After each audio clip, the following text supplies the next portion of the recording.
Hello viewers, আসসালামু আলাইকুম। কেমন আছেন সবাই? আশা করি ভালো আছেন। আমি আপনাদের দয় অনেক ভালো আছি।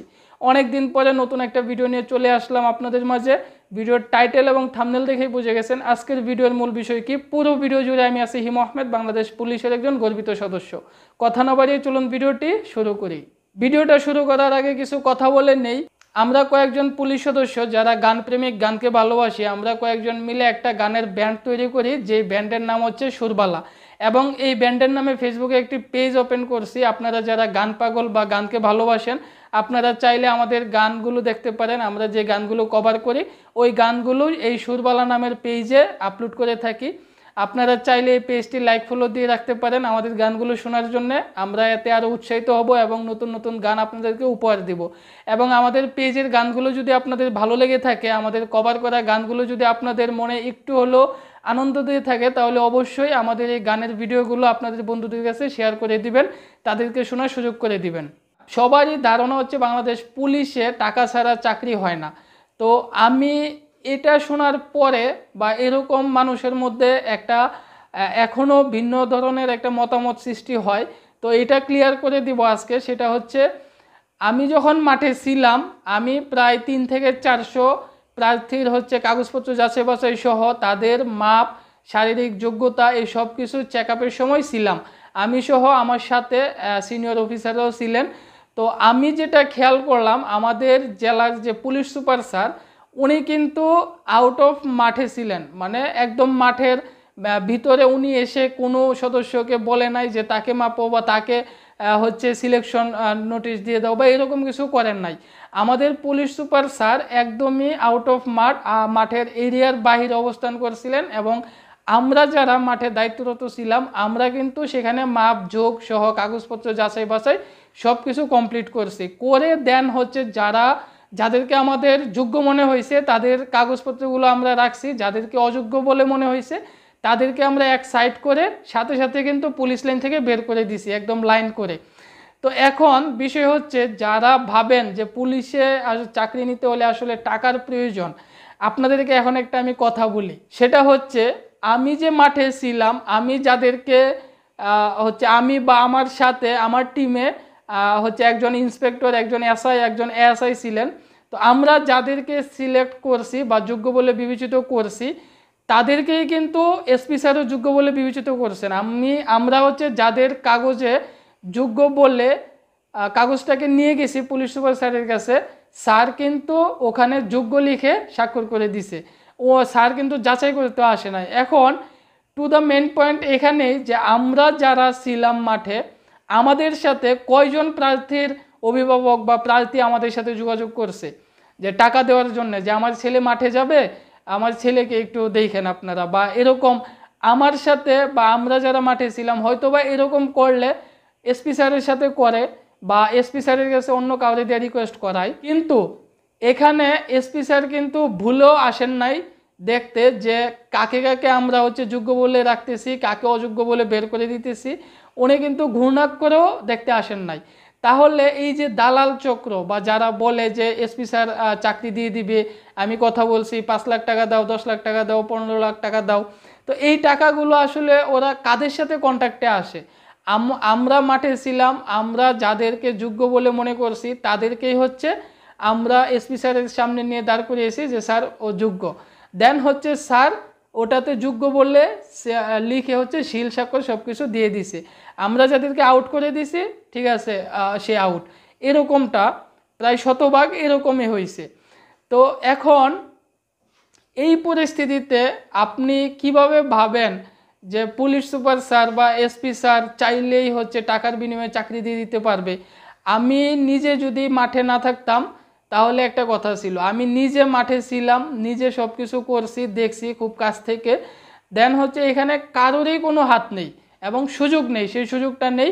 আর আরেকটা কথা, সেটা আমরা যারা সদস্য হিসেবে ছিলাম রিক্রুটমেন্টের দিন, আমাদেরকে এর আগের দিন একটা মিটিং করানো হয়েছে সবাইকে নিয়ে। সেখানে আমাদের পুলিশ সুপার স্যার একটা কথাই বলছেন যে স্বয়ং আইজিপি স্যারের নির্দেশ, বাংলাদেশ পুলিশের যে কোনো নিয়োগেই একদম স্বচ্ছ হতে হবে এবং আমরা যাদেরকে নিব মনে রাখতে হবে আগামী 40 বছর তারা বাংলাদেশের মানুষকে সার্ভিস দিবে। অর্থাৎ আমরা এখন যদি ভালো মানুষকে নিয়োগ দেই, দেন আগামী 40 বা 39 বছর ওনারা আমাদেরকে ভালো সার্ভিস দিবে। আমরা প্রথমেই যদি গাফলা করে ওদেরকে নিয়োগ দেই, দেন হচ্ছে তারা আগামী 40 বা 39 বছর পুরো গাফলার মধ্যে দিয়েই থেকে যাবে, অর্থাৎ তাদের কাছ থেকে ভালো কিছু আশা করা যাবে না।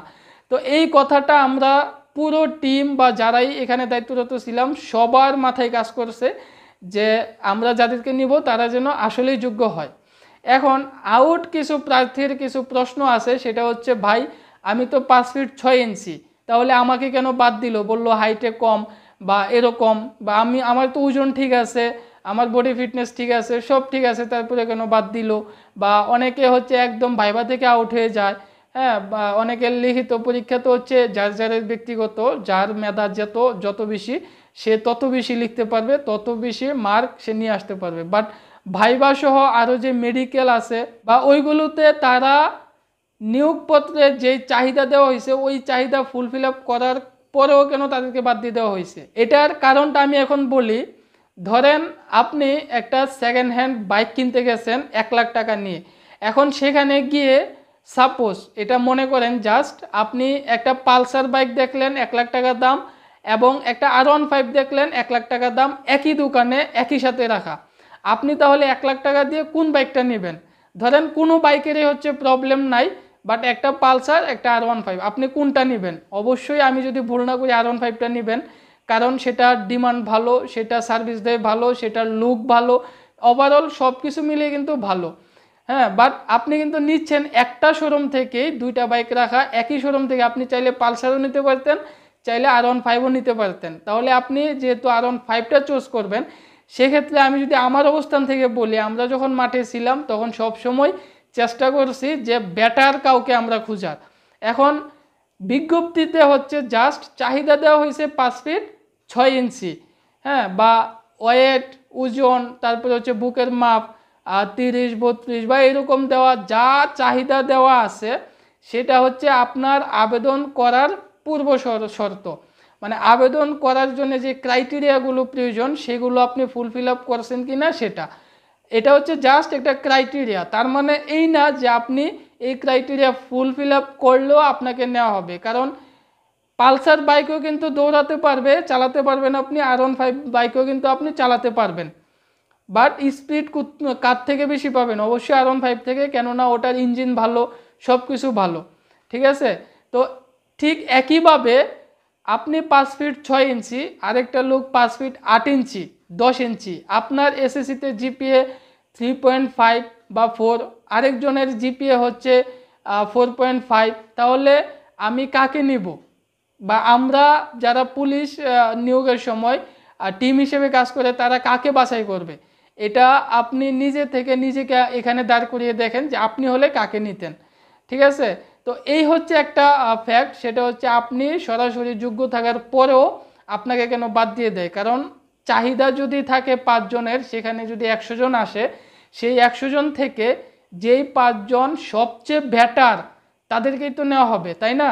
তো এই জন্যে হচ্ছে আপনি ফুল ক্রাইটেরিয়া ফিল আপ করার পরেও আপনাকে বাদ দিয়ে দেওয়া হয়, এটা হচ্ছে মেন রিজন, কারণ আপনার থেকেও বেটার কাউকে পাওয়া যায় বিধায় আপনাকে হচ্ছে বাদ দিয়ে দেওয়া হয়।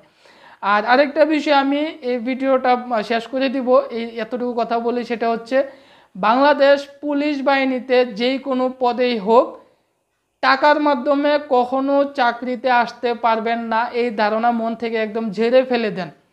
আপনি নিজে যদি যোগ্য থাকেন, আপনাকে অবশ্যই বাংলাদেশ পুলিশ আপনাকে নিয়ে আসবে সার্ভিস দেওয়ার জন্য, ঠিক আছে? আপনি দালালের মাধ্যমে আপনি যদি টাকা দেন, সেই টাকাগুলো অহেতুক হারাবেন, চাকরি তো পাবেনই না, যদি জানাজানি হয় আপনাকে জেলেও থাকতে হবে, পুলিশে চাকরি করতে এসে পুলিশের হাতে আটক হয়ে জেলে থাকতে হবে, এই হচ্ছে বিষয়। তো যাই হোক, পুলিশের চাকরি নিতে বর্তমানে আগে পিছে কী হয়েছে না হয়েছে আমি জানি না, বর্তমানে টাকা পয়সার কোনো লেনদেন হয় না, ঠিক আছে?